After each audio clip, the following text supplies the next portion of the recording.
Hello, my loves.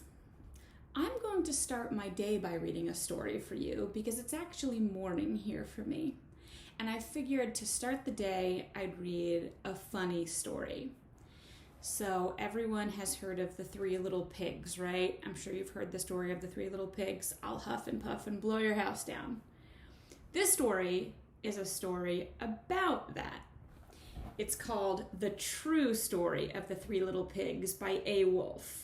That's actually all the title. It was written by John Scieszka.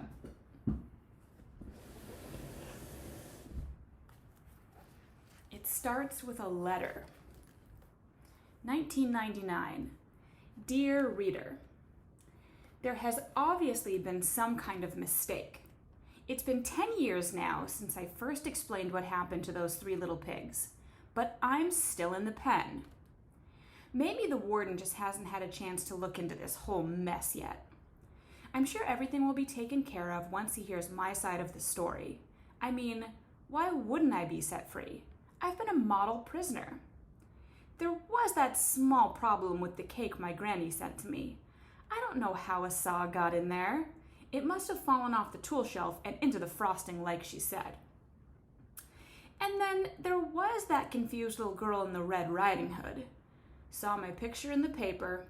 Then she made up some tale about me dressing like her granny and scaring her with what big eyes I have and what big teeth I have.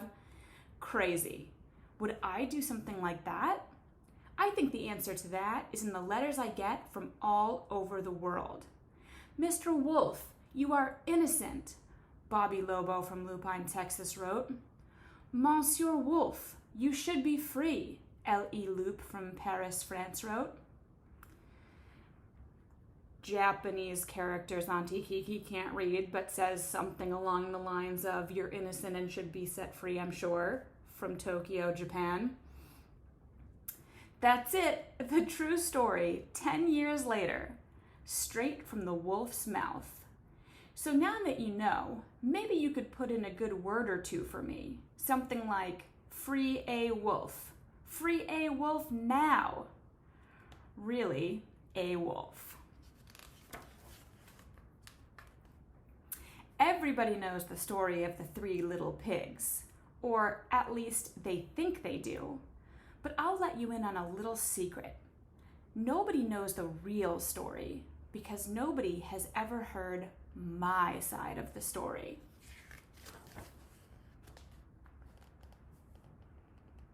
I'm the wolf, Alexander T. Wolfe. You can call me Al. I don't know how this whole big bad wolf thing got started, but it's all wrong. Maybe it's because of our diet.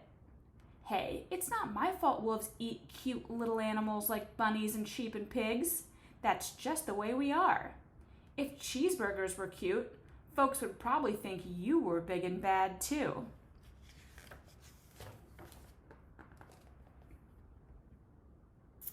But like I was saying, the whole big bad wolf thing is all wrong.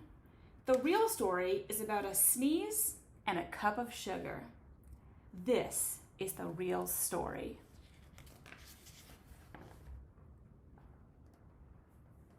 Way back in Once Upon a Time, I was making a birthday cake for my dear old granny. I had a terrible sneezing cold. I ran out of sugar.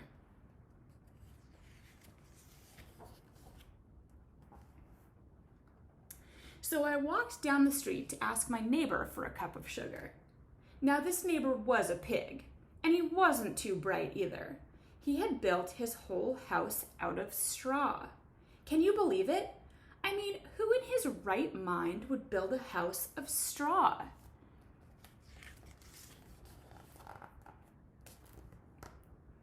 So, of course, the minute I knocked on the door, it fell right in.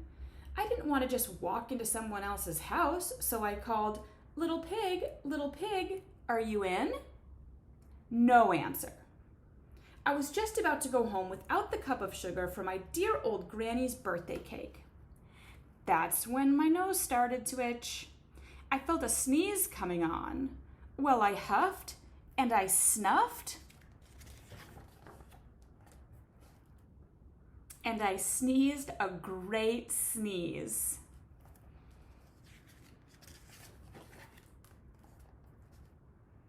And you know what? That whole darn straw house fell down. And right in the middle of the pile of straw was the first little pig, dead as a doornail. He had been home the whole time. It seemed like a shame to leave a perfectly good ham dinner lying there in the straw, so I ate it up. Think of it as a big cheeseburger, just lying there.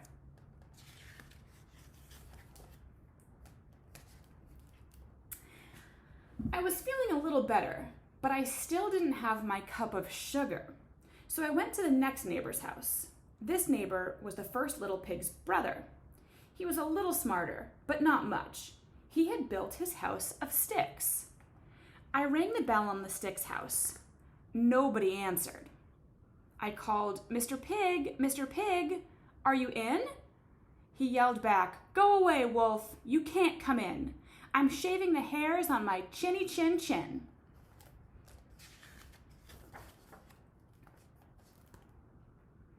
I had just grabbed the doorknob when I felt another sneeze coming on. I huffed and I snuffed and I tried to cover my mouth, but I sneezed a great sneeze. And you're not going to believe it, but this guy's house fell down just like his brother's. When the dust cleared, there was the second little pig, dead as a doornail. Wolf's honor.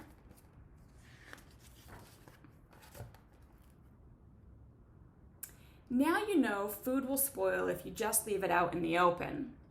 So I did the only thing there was to do. I had dinner again. Think of it as a second helping.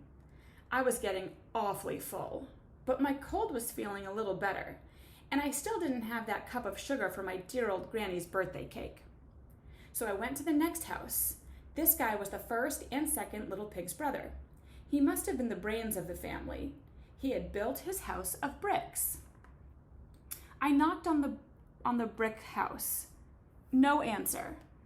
I called, "Mr. Pig, are you in?" And do you know what that rude little porker answered? "Get out of here, wolf. Don't bother me again." Talk about impolite. He probably had a whole sack full of sugar, and he wouldn't give me even one little cup for my dear, sweet old granny's birthday cake. What a pig. I was just about to go home and maybe make a nice birthday card instead of a cake when I felt my cold coming on. I huffed, and I snuffed, and I sneezed once again. Then the third little pig yelled, "And your old granny can sit on a pin."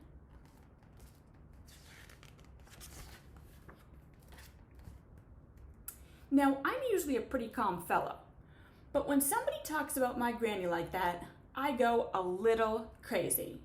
When the cops drove up, of course I was trying to break down this pig's door, and the whole time I was huffing and puffing and sneezing and making a real scene.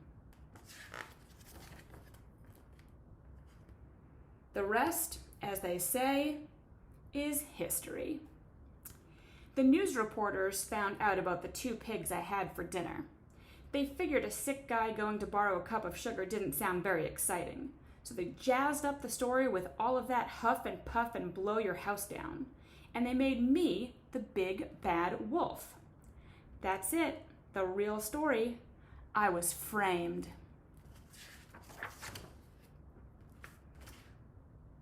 But maybe you could loan me a cup of sugar. The end.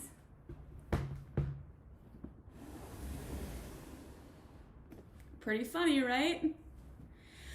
Well, if you're starting your day like I am, I hope you have a really good day. Try to be good. If it's bedtime, good night, sleep tight. Auntie Kiki loves you.